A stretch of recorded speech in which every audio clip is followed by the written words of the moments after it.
Well, hello everybody, also online. Thanks for being here for tonight's talk by Gerrit Glas and Bram Sizoo. Gerrit was a professor here before, and he works on neuroscience and embodiment. And they're both Gerrit and Bram are psychiatrists by training. Currently, Bram collaborates quite a bit with the police, and I think that's also what they're going to talk about, an enactive approach to grievance and extremism. So thank you very much for being here, both to you and to the public. Also, as a note to everybody, the talk will be recorded, but only the talk and the Q&A will then be off the record. Nobody will be writing a protocol either. Take it away. Okay, well, thank you very much for the invitation. Are we visible? Yeah. Thanks very much for the invitation, Rick. The reason why we're here is that we collaborated together with our colleague Gerrit Glas in writing a paper about enactivism and radicalisation. And the history of that, at the institution where we worked, the mental health care institution, we tried to adopt the enactive approach to dealing with patients with autism.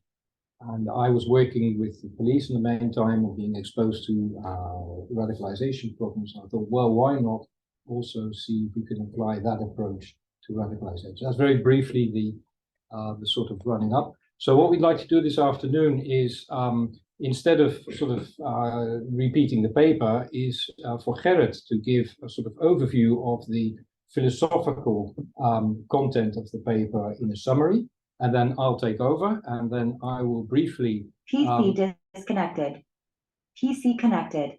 All right, so I'll bear in mind the last statement and just continue. So then what I'll do is I'll give a summary of the challenges that result from current research on terrorism studies, and propose how we think we might incorporate enactivism into a sort of new approach, which is the first time we're presenting this, so it's extremely preliminary, and we very much look forward to the Q&A to see what your comments and criticisms would be. So that's for the presentation we take 45 minutes, and the Q&A is also 45 minutes. So Rick will manage the time. So Gerrit, would you like to yes, start off? So this is the paper on which this talk is based.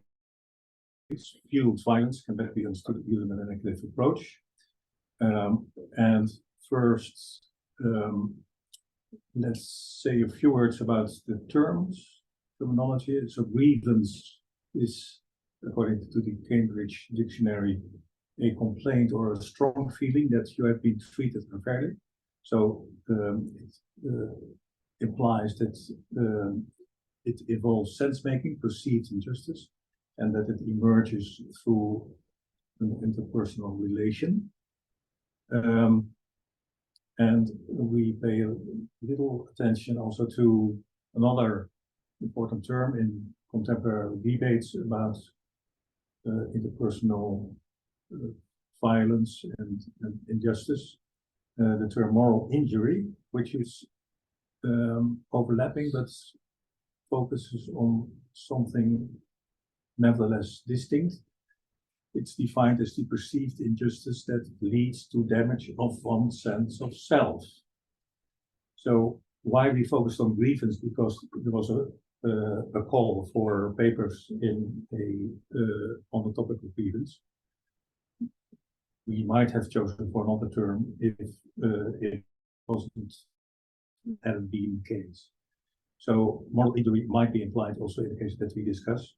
But it goes a little bit further in the sense that there is also damage of one's sense of self as a result of perceived injustice, and not only alteration in your interpersonal relationships.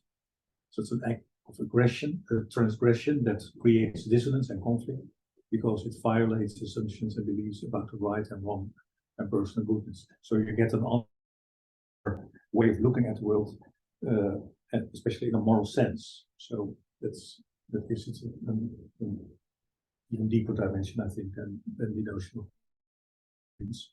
We had to stick to the notion of grievance.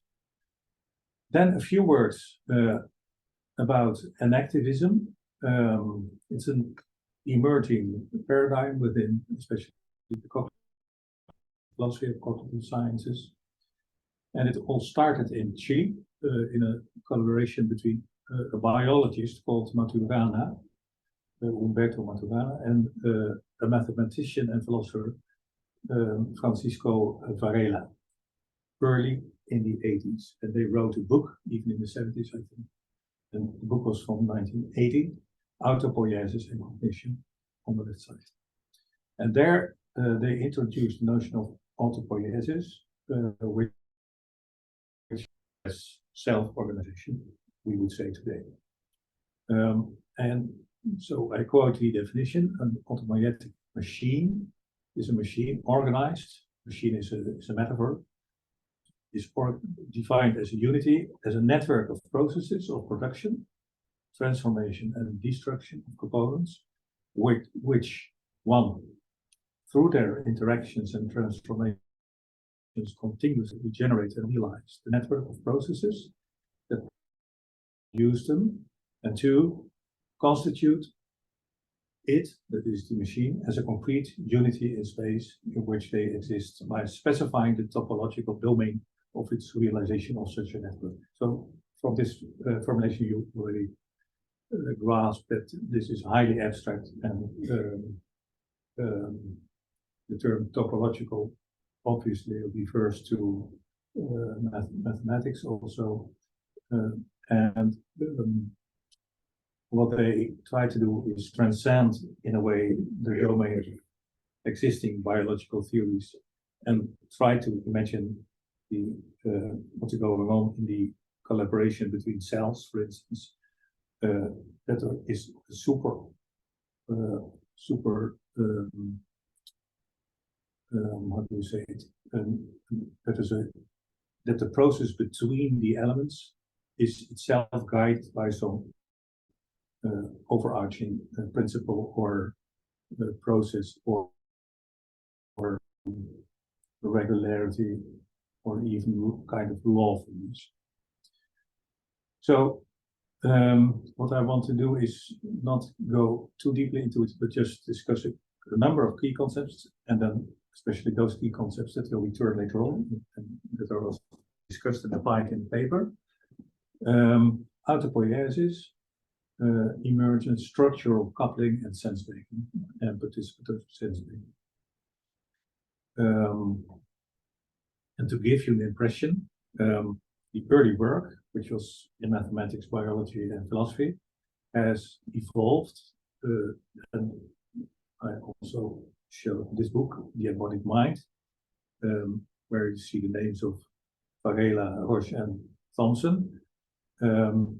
This book, 1991, was the start of application of these thoughts within psychology, and it built forth them, referred also to the work of Merleau-Ponty, for instance, but it basically applied these concepts in the context of psychology.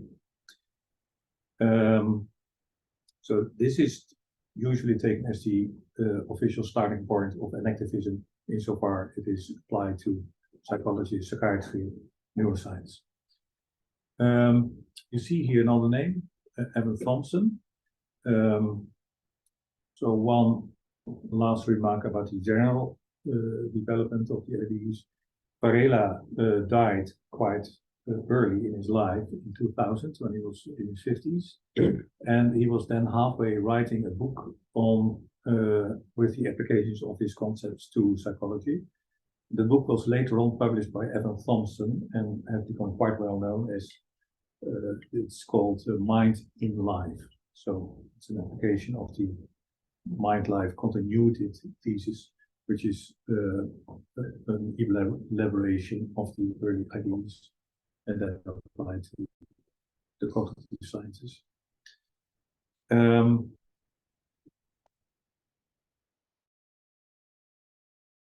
Key concepts: self-organization refers to the spontaneous emergence of order from interactions among the components of a dynamic system. I use here the term interactions, and later on I make a qualifier about this term. I will keep that for a later moment in the presentation. Interactions are typically bidirectional, reciprocal, recursive. Then the emergence of order occurs typically non-linear. That means it is not derivable from preceding causes. And it also implies that top-down and bottom-up processes are complementary and are parts of the same process, and the same holds then for individual processes and interactions. This is a lengthy quotation about the notion of a autonomous system from one of the articles of Varela. An autonomous system is a network of processes, so it's not a thing. They typically speak about processes and networks. The processes recursively depend on each other and their realization as a network, and they, in whatever domain they exist. So across levels, system level, so to say, the system is maintained by these recursive processes. The constituent processes in the case of the cell are chemical. Their recursive interdependence takes the form of a self-producing metabolic network that also produces its own membrane. So take this as a metaphor for the entire movement, that there are all kinds of components interacting with one another in a early prebiotic stage of components interacting with one another, and at a certain point in time there begins to emerge what they call a membrane. That's the membrane of the cell in the end, and that membrane is so it's not the starting point, it is the result of a process. So this is what I mean with self-production. The boundary between components within the system is itself a product of system activity, or activity that at best can be studied at a system level, and not as a kind of combination of the workings of the components apart from one another, and then secondarily interacting with one another. Then they also introduced the terms organizational closure and an operational closure. Well, this is all jargon, so to say. What they mean with that is the self-referential, circular, and recursive network of relations that's the unity. At any given instant or moment, this self-referential network must be maintained. Otherwise, the system is no longer autonomous and no longer viable in whatever domain it exists. So, what is described here is a kind of principle of individuation. So the thing becomes a thing that can be recognized as a separate thing to distinguish it. That is distinguishable from other components or processes operating in the entire system. And then operational closure describes the recursive, re-entrant, and recurrent dynamics of the system.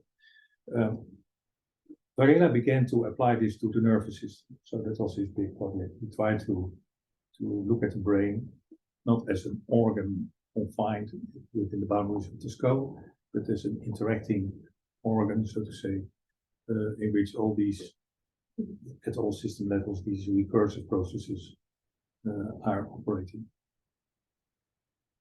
There's even built on this idea a new kind of phenomenology called neurophenomenology, based on this idea. Emergence then is the classical definition, the emergence of new properties or activities or processes as a result of the interaction between organism and environment. Structural coupling means that the boundaries of the system are co-defined by the interaction with other systems. So what I said about components interacting with one another and that the boundary is an emerging thing in the course of the interactions, that's here said about the system, and it is, the technical term is structural coupling. So the interaction itself exerts a structural stability and functioning of each individual system. So this idea is important for the notion of niche construction. So niche construction means that the system may also, in its interaction with the environment, form boundaries for itself that enable it to remain stable as best as possible, especially with highly unstable systems. That the processes that lead to this niche construction are interesting because they also can be applied to the field of psychology, for instance, and social interactions. That's where we are going to say a little bit about in a moment. Then sense making and participatory sense making. So you'll notice from what I'm briefly indicating that this is all one big protest, the kind of Cartesian epistemology in which subject and object are separated, and in which the organism is seen as passive recipients of sensations. So the typical idea is that organisms perceive, the perception is an action, is doing something by interacting with your, it is itself a form of interaction with the environment. So they perceive their environment by interacting with it in a bodily, sensory, and cognitive way. And that also occurs at the social level, and then it's called participatory sense making. So the example is then, for example, the early interaction between mother and baby, in which the behavior of the baby is reflected, mirrored in the behavior of the mother, and accompanied with sounds and with interpretations and exhortations and so on. So it is by seeing yourself in the mirror of your mother that you learn who you are and what you're doing, in fact. So this is a pictorial way of saying the same. Subjects co-constitute one another. So it's also the baby that makes the mother a real mother or father. This is called dynamic co-construction.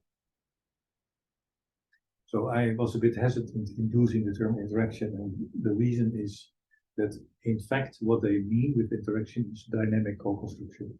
So interaction could be understood as action and then reaction, but then the idea is that the regularity in the interactions is governed by some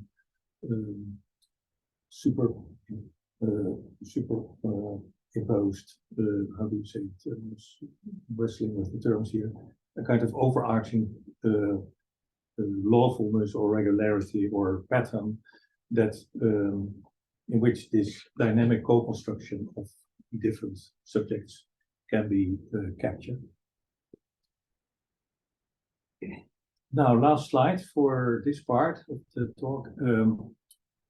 There are different forms of enactivism. There's what they call 4E enactivism. So embodied, embedded, enacted, and extended. Each term can be connected with enactivism. Embodiment is that cognitive processes are embodied. Extended, that we need the environment to make sense of what we cognitively are doing. Think, for instance, of your smartphone, how it interacts with the cognitive abilities. Embedded, that your cognitive functioning is always embedded, not only in the body, but also in your interactions with the world.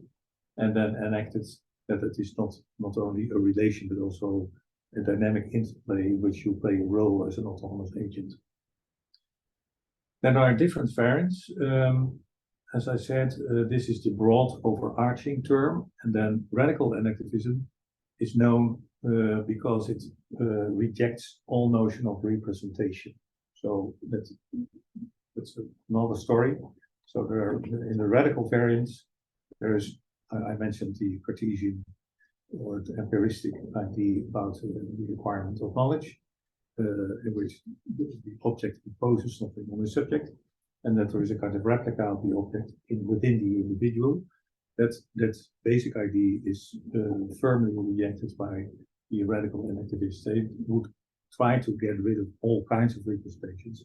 The question is, of course, whether it's not going too far.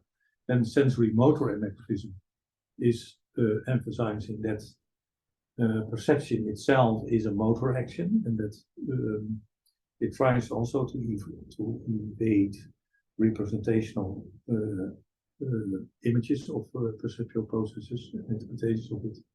And then there is a whole new bunch of computational and network approaches that are connected with an activistic position. It's quite interesting, goes a bit too far for now. It's highly relevant now for kind of personal. So what I want to say one thing more, and that is enactivism is not a kind of theoretical model that just can be applied. It's a way of thinking that opens up your mind for ways of understanding that must be applied in their own way within the different scientific disciplines. So it cannot simply be implemented neither in science nor in a given professional practice. So it needs translation.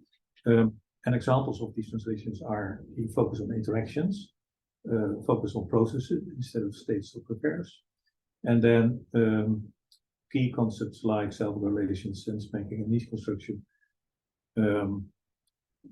have been used as pillars in the care for people with autism, already mentioned by Bram. The notion of dynamic co-construction is used in the recovery movement and in pattern approaches of diagnosis, diagnostic process.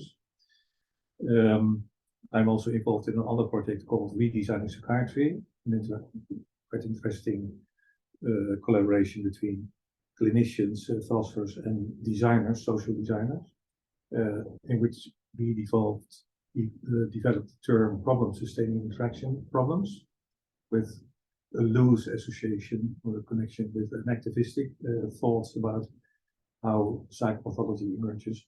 And then, so also in the article, in the work of lady called Hack, narrative scaffolding and participatory sense making in the radicalisation studies. Maybe you have already heard about it. Now you. Okay, thank you. I was just thinking that it would be, if we had the time, it would be brilliant to, after my bit, we would go over your slides again and see how things fit in. Yeah. But maybe that's for other people. So the second part focuses on basically empirical research. And I think it was John Horgan who noted that only 1% of all the papers that are published on terrorism studies are empirical. So it is really a challenge to see if we can move things forward with new ideas and new concepts. So research in terrorism studies up to now is basically focused on groups of individuals or groups of groups. And the idea is that at the time of analysis, it was known that these individuals were connected with terrorism. So it's sort of end of line start of research. And that from that follows that there's a lot of backward reasoning in the analysis. So we talk about static properties of subjects, and a lot of studies have looked at what are the characteristics of these individuals or these groups, and how can we identify them, again bearing in mind that the extremist violence had already occurred. And what lacked in most of the studies was the pathway leading up to the act of violence. So the idea was to design a set of risk factors, to assemble a set of risk factors in the hope that future terrorists could be identified early in the general population and attacks could be prevented. Now, among these assembled risk factors, it was a lot of attention was paid to psychological aspects, psychological characteristics, and these were gathered from basically open source material. These were psychological characteristics of the known terrorists from open source material. And apparently these were so diverse that now we know that a psychological profile is non-existent. There's not one psychological profile, but there was a time when, certainly in the 1990s, it was, for example, believed that all terrorists must be psychopaths, because if you kill innocent people, you must be a psychopath. Now, there were many flaws in this research. The next stage was that all terrorists must be suffering from narcissistic personality disorder. And again, there was very little proof for that either. The other drawback of the research was that there were extremely small numbers on which these inferences were based. So reviews started to come out in the late 1990s, beginning 2000s, and a seminal paper by Viktorov in 2005 concluded that the research up to then had so many flaws that it could not be concluded that terrorists had problems, psychological problems or psychological disorders. And it's interesting to see that Viktorov has been misquoted after that by saying that terrorists are normal. And that's not what he said. He said there's an absence of proof, but that's not a proof of absence. And still you see papers quoting Viktorov saying terrorists are normal. What was a major drawback of this method was that the risk factors have become disconnected from the context and from the temporal aspects of their existence. And another interesting feature was that while at first it was believed that lone actors were very different from group actors, research showed that basically the same risk factors, so-called risk factors or characteristics, apply to group actors, with the exception perhaps of mental health disorders based on open source material, because we know that in lone actors, their mental health problems are more predominant than in group actors, which is not very surprising.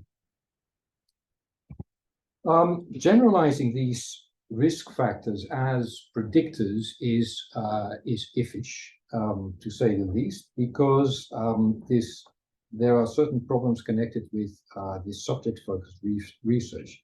Namely, that if you try to use these risk factors, which you have distilled from a small group, into the general population to predict the next attack, you run across the problem that the so-called risk factors or characteristics that are predominant in this group are also predominant in the general population in a large extent, and are no way associated with terrorism whatsoever.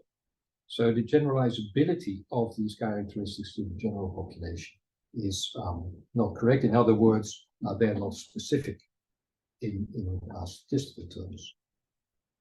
Also, using these characteristics in the general population to presumably predict or to supposedly predict terrorism may lead to stigmatization, and we've seen this in the stigmatization of, for example, psychiatric patients. We've seen it in the stigmatization of religious groups, cultural groups, and that has a detrimental effect. It may even be a motivating factor for new radicalization. And finally, the low prevalence of terrorism, basically, low prevalence, so it's a low frequency, high impact phenomenon.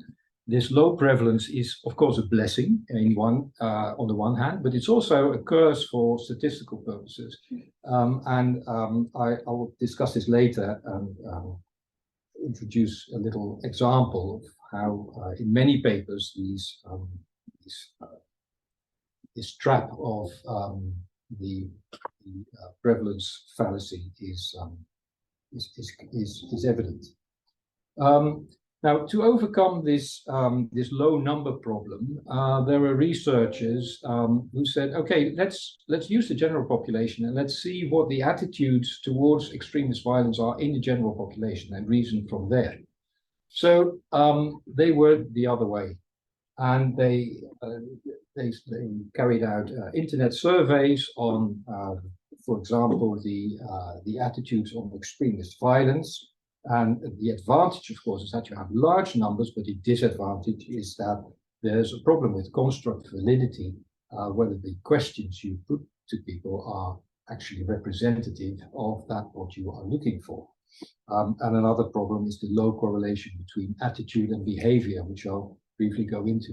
And an example of this this method, this way of conducting research is Bettina Rottweiler, who is a PhD student with Paul Gill, UCL, University College London, and she on conspiracy beliefs and violent extremism. It was a population survey in Germany, and in her paper she writes and she concludes, and I quote, "Our results confirm that a stronger conspiracy mentality leads to increased violent extremist intentions," unquote. And I think this is an example of a mistaken causal inference.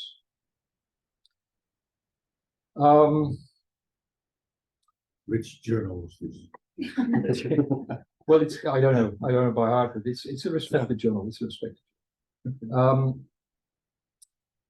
However, even more than in subject-focused research, the large population studies yield information about attitudes on extremist violence which are completely disconnected from the context.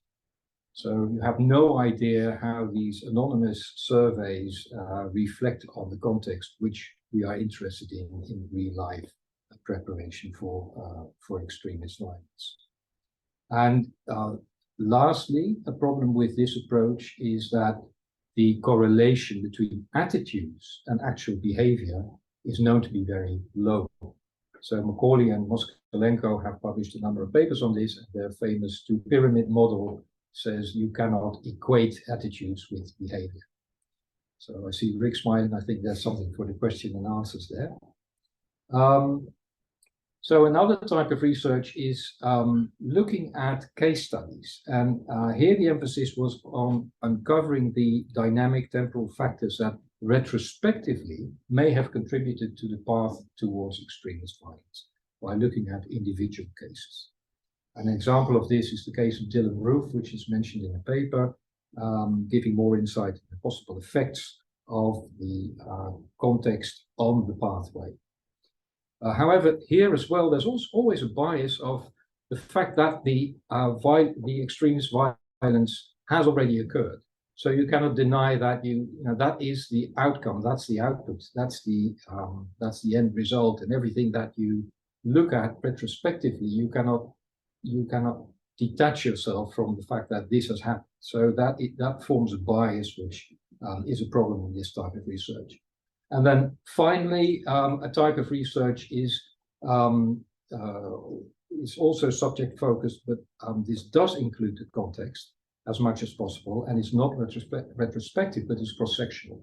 And these are more anthropological studies carried out by, for example, Scott Atran or Sageman, where they go into conflict areas and interview people and probe their willingness to fight and die for a certain cause.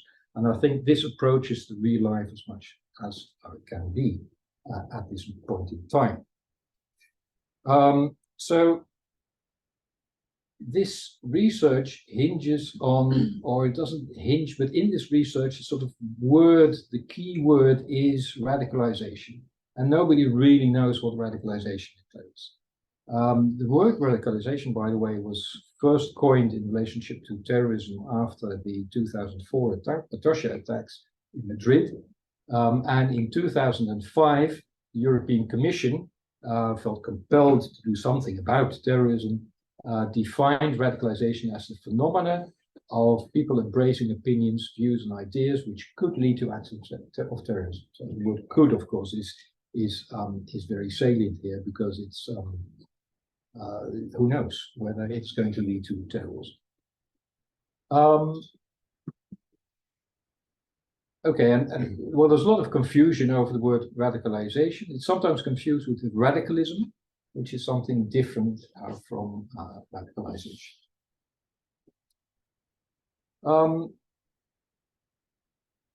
Okay, so it's the word in the right top-hand corner is challenges. So what are the challenges that result from current research on terrorism studies? Well, one, of course, is the low terrorism prevalence. And I promised that I would go into a little bit more depth about the problems that result from this low prevalence problem, and that is the base rate fallacy. So here we go, some theory about the base rate fallacy. So it's best illustrated by an example. So let's suppose that there's a city in which, of 1 million people, in which there are 100 known terrorists, right? And the idea is to identify them as soon as possible so that you can arrest them and the city will be safe and everybody can be happily ever after. Okay, so it's 100 terrorists in a population of 1 million people. So the base rate of terrorism in the city is 0.0001, and the base rate of non-terrorism in the city is, of course, 0.9999. And by the way, this prevalence is extremely high, right? So we really would be in trouble if. Okay, so and then suppose that there is some software available which you can use to identify terrorists, right? So they're known terrorists, and by, for example, face recognition, you can identify terrorists with a high precision. So 99% of the terrorists are correctly identified by the software, and 99% of non-terrorists are also correctly identified by this software. So what would that lead to? And I don't want to scare you with this table, but it's a sort of statistical summary of what's written on the left-hand side. So from the 100 known terrorists, the test says that 99% are correctly identified as terrorists, right? So the test is positive, 99 are correctly identified as terrorists, and there's one terrorist who escapes the high precision cameras through the city, and he's not recognized. So what about the non-terrorists? Well, if there are 100 terrorists in a population of 1 million, then there are 999,900 non-terrorists. And of these, 99% are correctly identified as non-terrorists. So the test is negative for 99% of this figure. So that's an extremely large number. And unfortunately, the test is 99% effective, but 9,999 people are identified as terrorists, whereas they are not. So what does this lead to? Well, the conclusion is that the probability that this test, which seemed to be very effective, can predict a terrorist is 0.001, which is extremely low. Right, so that would mean that the authorities would have to deal with 10,098 files of suspected terrorists, while in fact there's only 100, which of course is a capacity problem. So here you see that the low prevalence of terrorists in this population leads to a very low predictability. So that's one challenge. The other challenge is the ambiguity, which I mentioned. Radicalization, there's concept ambiguity. Terrorism itself, there's a dispute about what terrorism is. Also, mental health disorder is a dispute about what it is. So the concept ambiguity is not a challenge to deal with. The linear modeling, with linear modeling, I mean that in social psychology, models are designed to understand how somebody proceeds from a cognitive opening to becoming aware of an ideology to the terrorist act. And these models are, of course, highly simplified. The risk is that they suggest there's linearity and there's a chronological order of these stages, which in fact there is not. So people can move between the stages in a very erratical way. And furthermore, the risk of these models is that 530 agencies may interpret these models as very literal representations of the reality, sort of sit back because it's still early on in the model, whereas in fact they should be blind. Backwards reasoning, I already mentioned. Another is the lost temporal context. Third person accounts, of course, we talk a lot about people, but too little with them. Generalization of risk factors I mentioned, and monodisciplinarity. So, as I have 5 minutes, how do we go about setting up new research and addressing all these challenges using? Well, basically, I call this deconstructing Rome radicalization because it was stigmatized with a lot of mistakes. So up to now, we know that the radicalization, I hope people can still hear me, radicalization is sort of seen as the necessary precursor to violent extremism, and what would happen if we got rid of radicalization.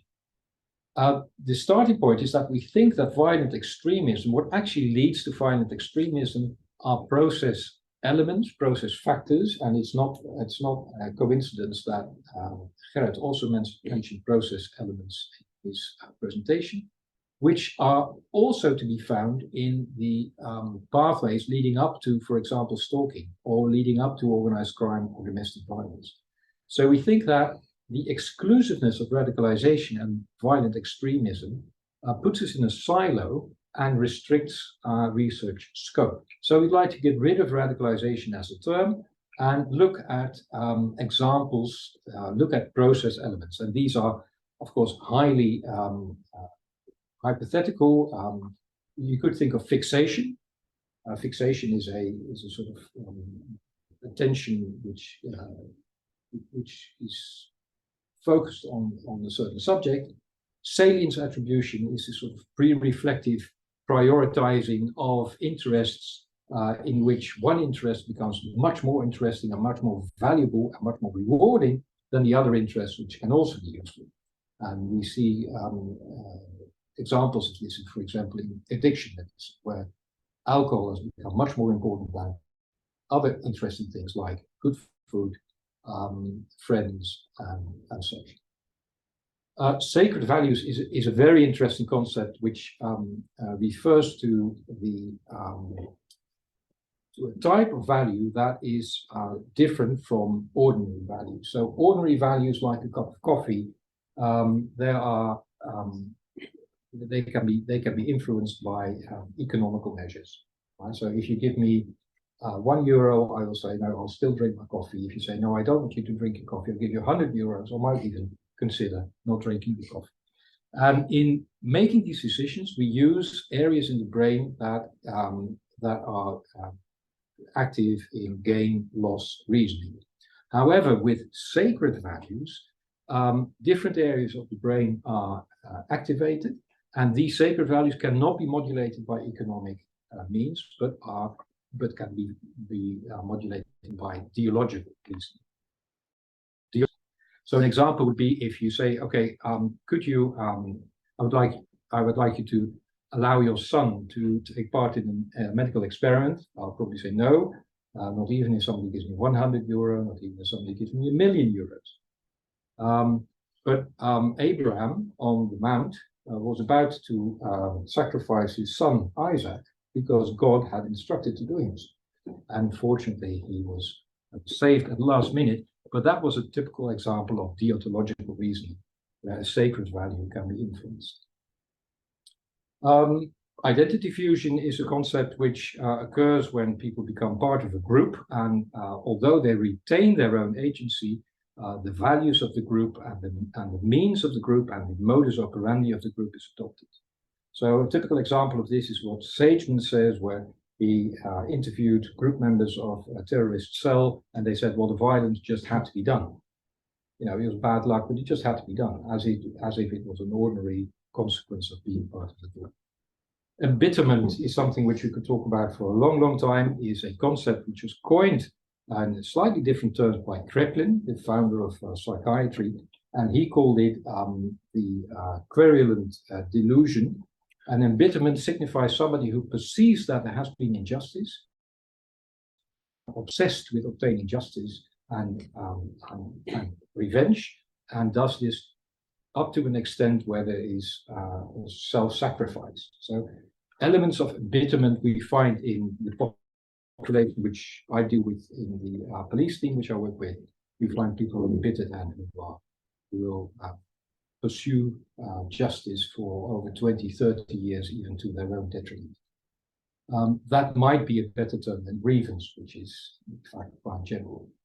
And then the narrative scaffolding is, I like to use the metaphor of the bus people get onto. So with their embittered emotions and state of mind, they step on the bus, which offers them a narrative, and on they go. And the risk is, of course, that the bus has its own route and timetable, but now you're part of the bus, and there you go. So the idea is, how do we go from these process elements to indicating or to proving, I might be a bit too ambitious, but to make it acceptable that these can have something to do with the pathways leading up to these problematic behaviors. Well, there's this complicated geometrical figure which is probably involved in, and it even turns around, so it becomes much more complicated. And we think that enactivism can assist us in understanding how you go from the left to the right.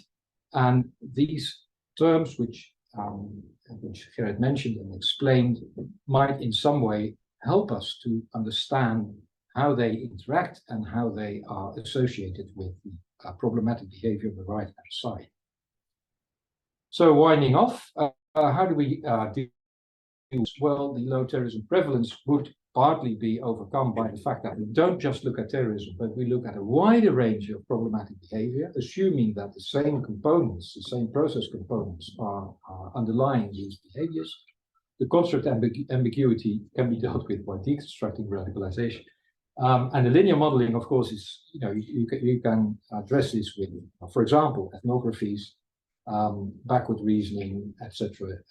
The enactive approach is typically applicable to the problem of lost temporal context and third-person accounts, but also for the whole ensemble of presumed process factors. Generalization of risk factors, in other words, saying, okay, this risk factor is applicable to everything, would be better if we made a contributory assessment of a risk factor to see why has this particular risk factor at this point in time had a contribution to the pathway to extremist violence. And multidisciplinarity is something which Decity already said is paramount in terrorism studies. So there we go.